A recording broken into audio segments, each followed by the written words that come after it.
तो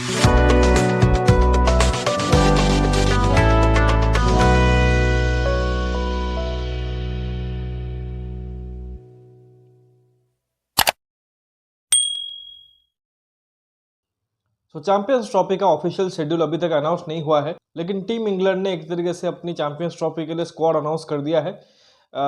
एक उनको सीरीज खेलनी है टीम इंडिया के खिलाफ। एक नहीं, एक्चुअली दो सीरीज खेलनी है, एक ओडीआई फॉर्मेट में और एक T20 फॉर्मेट में। Just before the Champions Trophy I think जनवरी 22 से लेकर फरवरी 12 तक वो सीरीज होगा।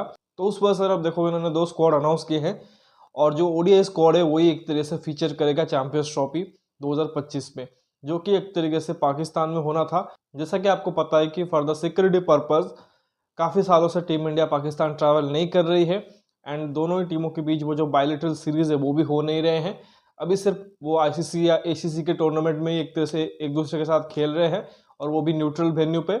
हालांकि पाकिस्तान की जो टीम है उन्होंने इस बैच इंडिया में ट्रैवल किया है और मल्टीनेशन टूर्नामेंट खेला ज़रूर है, लेकिन यहाँ पे आपको पता है कि उतनी सिक्योरिटी की इश्यूज होती नहीं है। लेकिन जो इंडियन गवर्नमेंट है उन्होंने साफ साफ कह दिया है कि इंडियन टीम जो कि वहाँ पे ट्रैवल नहीं करेगी, एंड उसको एक तरह से बीसीसीआई को मानना ही पड़ेगा। खैर ये तो एक तरह से पहले ही पता था, लेकिन काफ़ी टाइम से एक तरह से चर्चा थी कि चैंपियंस ट्रॉफी में क्या इंडियन टीम आएगी पाकिस्तान, क्या पाकिस्तान एक तरीके से without Indian team champions trophy host करेगी एक और टीम को लेके, क्या इंडियन टीम जो कि बॉयकॉट कर देगी, पुल आउट कर जाएगी, या फिर हाइब्रिड मॉडल के तहत एक तरीके से इंडियन टीम अलग जगह पे जाके न्यूट्रल वेन्यू पे खेलेगी, जैसा एशिया कप 2023 में हुआ। या ये भी खबर थी कि पूरे के पूरे चैंपियंस ट्रॉफी को दूसरी जगह पे शिफ्ट किया जाएगा अगर पाकिस्तान टीम हाइब्रिड मॉडल के लिए राज़ी नहीं होती है। एक और खबर ये भी आई थी कि हो सकता है पाकिस्तान टीम पूरी तरीके से पुल आउट कर जाए चैंपियंस ट्रॉफी 2025 के लिए। लेकिन फाइनली आप देखो, जैसा जब आईसीसी के चेयरमैन बने उसके तुरंत ही कुछ ही दिन बाद अगर आप देखोगे सभी पार्टियों के साथ बात करके, मतलब बीसीसीआई हो गई, पीसीबी हो गई, या बाकी भी जितने भी बोर्ड्स हैं उनसे बात करके ये तय कर दिया गया है कि अब हाइब्रिड मॉडल में ही होगा, और मोस्ट लाइकली जो न्यूट्रल वेन्यू रहेगा जहाँ पे इंडियन टीम अपने मैचेस खेलेगी वो दुबई होगा, यूएई में। दुबई का ग्राउंड, क्योंकि वहाँ पे जो क्राउड है वो एक तरह से ज़्यादा आ सकती है, उसी वजह से उस ग्राउंड को शायद एक तरह से सिलेक्ट किया जाएगा।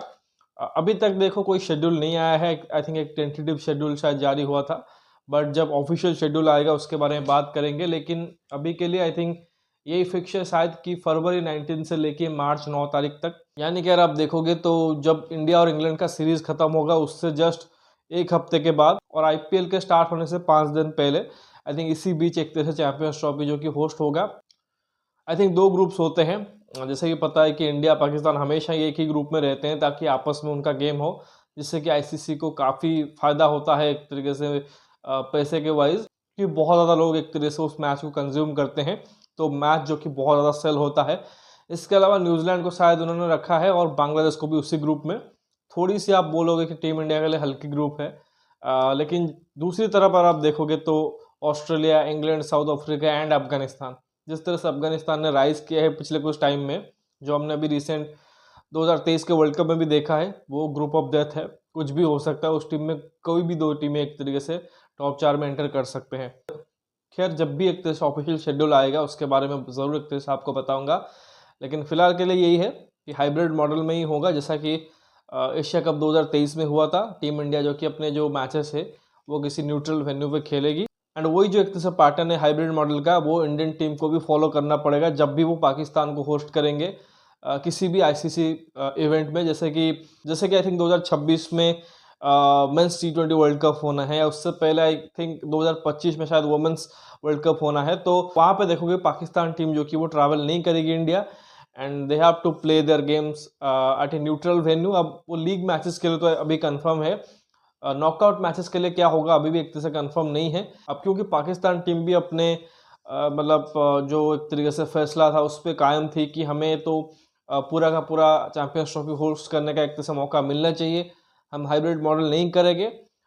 लेकिन बाद में वही एक तरीके से कंक्लूजन में पहुंचे कि अगर हम चैंपियंस ट्रॉफी को हाइब्रिड मॉडल में होस्ट करते हैं तो फिर हम भी एक तरह से ट्रैवल नहीं करेंगे इंडिया में, और हमारा मैचेस भी एक तरीके से न्यूट्रल वेन्यू पे ही करा जाएगा। तो आई थिंक अभी तक तो शायद यही एक तरह से कुछ जानकारियाँ हैं जो कि खबर में आई हैं रिपोर्ट्स में। इन डिटेल आप एक तरह से जाके डिफरेंट वेबसाइट्स में चेक कर सकते हो। लेकिन जैसा ही कहा कि इंग्लैंड टीम इकलौती ऐसी टीम है जिन्होंने शेड्यूल जारी होने से भी पहले अपनी टीम का अनाउंसमेंट कर दिया है। अमूमन तौर पर अब देखो अब तक शेड्यूल आ जाना चाहिए था, बट ये जो इंडिया और पाकिस्तान को लेके जो मसला है उस वजह से अब देखो ये काफ़ी टाइम तक खिंच गया है। लेकिन हम अगर इंग्लैंड टीम की बात करें, क्योंकि इंडिया सीरीज़ में भी उनको फीचर करना है and that will be one of the most important series for team India also, कि just before the Champions Trophy उनको 3 ओडीआई मैचेस मिलेंगे एंड 5 T20 मैचेस है। अब ये भी थोड़ा सा मतलब निराशाजनक या सरप्राइजिंग एक तरह से मूव कहेंगे बीसीसीआई की तरफ से। आई थिंक वो एफटी का पार्ट होता है, बट आप चैंपियंस ट्रॉफी खेलने जा रहे हो 50 ओवर फॉर्मेट का, और उससे पहले आप 3 ओडीआई और 5 T20 खेल रहे हो। आई थिंक यही अगर 5 ओडीआई और 3 T20 होते, या फिर अगर आप 6-7 ओडीआई भी रखते तो शायद दोनों टीमें कंप्लेन ना करते, क्योंकि उनको प्रैक्टिस चाहिए वहाँ पे। बट यही एक तरीके से शेड्यूल जारी हुआ है। स्पेशल इंडियन फैंस के लिए तो काफ़ी निराशाजनक है, क्योंकि इस साल अगर आप देखो ऑलमोस्ट 2024 अभी ख़त्म होने वाला है, लेकिन अभी तक सिर्फ हमने एक ही सीरीज़ खेला है ओडीआई फॉर्मेट का, वो भी हार गए थे श्रीलंका के अगेंस्ट। इसके अलावा देखोगे जनवरी में जाके या फरवरी में जाके ये सीरीज़ खेलेंगे। तो इंग्लैंड की स्क्वाड और आप देखोगे तो इनका जो वनडे और T20 का साइड है ऑलमोस्ट सेम है। आई थिंक 14 खिलाड़ी कॉमन है, सिर्फ एक बदलाव है। ओडीआईज में उन्होंने जो रूट को रखा है, कमबैक कराया है जो रूट का, जिस तरह से उन्होंने टेस्ट में लगातार परफॉर्म किया था।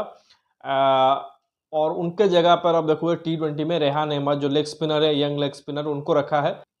अदर दैन दैट अगर आप देखो जो बाकी के 14 मेंबर है वो एक तरह से सेम है फॉर T20 सीरीज, जो कि पहले स्टार्ट होगा 5 मैच की, और उसके बाद 3 ओडीआई मैचेस के लिए भी सेम 14 खिलाड़ी हैं। तो मैं आपको उनके नाम बता देता हूं। जॉस बटलर कप्तान है, विकेट कीपर होंगे। इसके अलावा 2 और आपको विकेट कीपिंग ऑप्शन मिल जाएंगे in Phil Salt and Jamie Smith.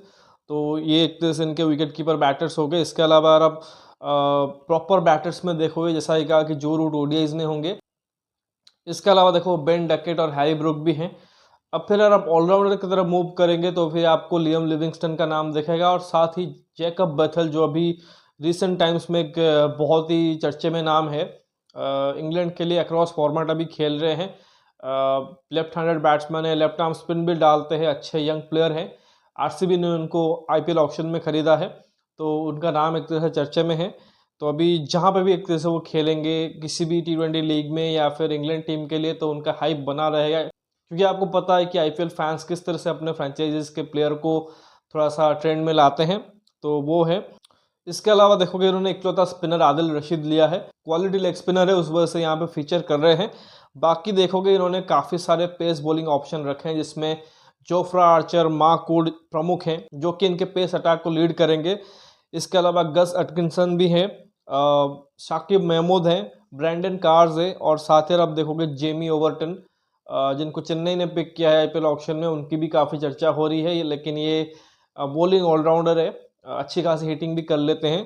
तो बढ़िया स्क्वाड इनकी बनी है, और इसमें देखोगे तो कुछ खिलाड़ियों का नाम आपको नहीं दिखेगा, सरप्राइजिंग है, बट विल जैक्स का नाम यहाँ पे नहीं है, इवन T20 टीम में भी नहीं है।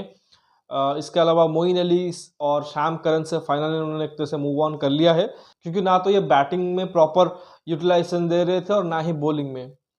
तो जो बात करते हैं ना बिट्स एंड पीसेस प्लेयर, वो उसी टाइप के थे कि किसी भी स्किल में एक तरह से आपको एक गेम नहीं दे रहे थे। तो उसी वजह से इंग्लैंड के जो अभी के सिलेक्टर और जो भी नए कोच बने हैं, ब्रेंडन मैकलम जो कि उनके रेड बॉल फॉर्मेट के भी कोच हैं, तो उन्होंने एक तरह से कॉल लिया है कुछ एक्साइटिंग टैलेंट, जैसा ही कहा कि जैकब बेथल हो गए या ब्रेंडन कार्स हो गए, गस एटकिंसन तो है ही।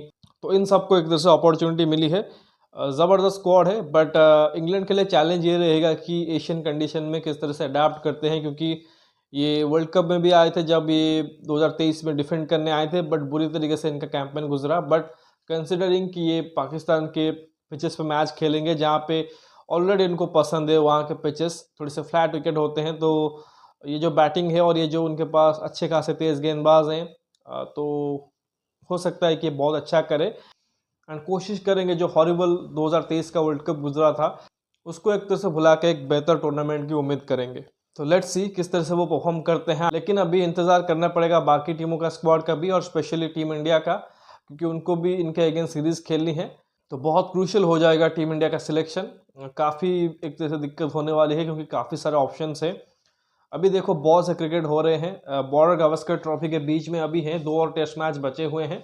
अश्विन के रिटायरमेंट के बाद अभी थोड़ा सा इंटरेस्टिंग हो गया है कि कौन एक तरह से इंडिया का लीड स्पिनर होगा।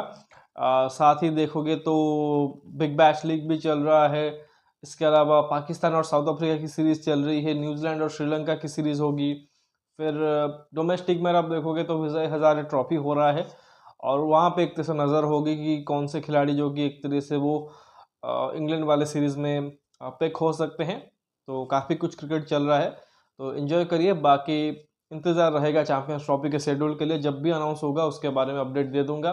फिलहाल इस वीडियो बस इतना ही। आशा करता हूँ कि वीडियो ज़रूर आपको पसंद आएगा। वीडियो को लाइक ज़रूर करिए और साथ ही चैनल को सब्सक्राइब जरूर करिए और दोस्तों तक शेयर भी कर दीजिए। कमेंट सेक्शन में अपना राय ज़रूर रखिए। इंग्लैंड के स्क्वाड के बारे में आपका क्या फीडबैक है ज़रूर दीजिए। नोटिफिकेशन की घंटी दबा लीजिए ताकि हर एक वीडियो की अपडेट आपको टाइम पे मिलती रहे। मिलते हैं अगले वीडियो में, तब तक के लिए धन्यवाद। जय हिंद।